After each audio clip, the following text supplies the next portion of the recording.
India का green revolution हमारी काबिलियत और किस्मत बदलने की ताकत का एक सबूत है।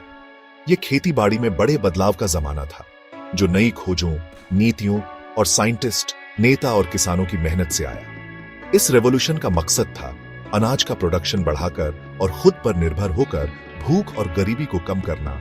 ग्रीन रेवोल्यूशन का असर सिर्फ फसल बढ़ाने से कहीं ज्यादा था। इसने लाखों भारतीयों के लिए उम्मीद और खुशहाली का नया दौर शुरू किया।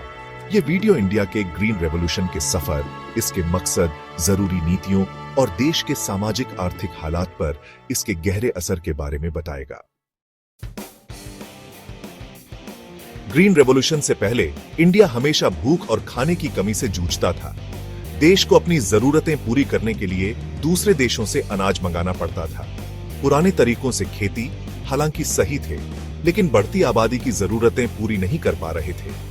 कम पैदावार, सिंचाई की कमी और खेती के नए तरीकों तक किसानों की पहुंच न होना खेती के लिए बड़ी समस्याएं थी। अकाल का डर हमेशा बना रहता था, जो इंडियन खेती में बड़े बदलाव की जरूरत को दिखाता था। ग्रीन रेवोल्यूशन एक दिन में नहीं हुआ, बल्कि ये साइंस की नई खोजों, सरकारी नीतियों और उन लोगों की मेहनत का नतीजा था जिन्होंने खुशहाल इंडिया का सपना देखा। इस रेवोल्यूशन का सबसे जरूरी हिस्सा था ज्यादा पैदावार देने वाले बीज, खासकर गेहूं और चावल के। इन बीजों के साथ साथ सिंचाई, खाद और कीटनाशकों जैसे नए तरीकों से खेती करने से फसल की पैदावार बहुत बढ़ गई। सरकार ने ग्रीन रेवोल्यूशन को आगे बढ़ाने में बहुत अहम भूमिका निभाई। खाद और सिंचाई पर सब्सिडी, जरूरी फसलों के लिए न्यूनतम समर्थन मूल्य और खेती के लिए बुनियादी ढांचे में निवेश जैसी नीतियों ने किसानों को बहुत मदद की।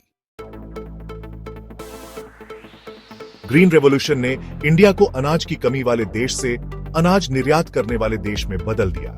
इसने लाखों लोगों के लिए खाने की सुरक्षा और गरीबी कम करने में बहुत मदद की। खेती की बढ़ती पैदावार का असर पूरी इंडियन अर्थव्यवस्था पर पड़ा और देश की आर्थिक तरक्की में योगदान दिया। लेकिन ग्रीन रेवोल्यूशन की अपनी चुनौतियां भी थीं। केमिकल खाद और कीटनाशकों के ज्यादा इस्तेमाल से पर्यावरण और जमीन की सेहत पर असर पड़ने की चिंता बढ़ गई। रेवोल्यूशन के फायदे सबको बराबर नहीं मिले, जिससे कुछ इलाकों में असमानता और आमदनी का फर्क बढ़ गया।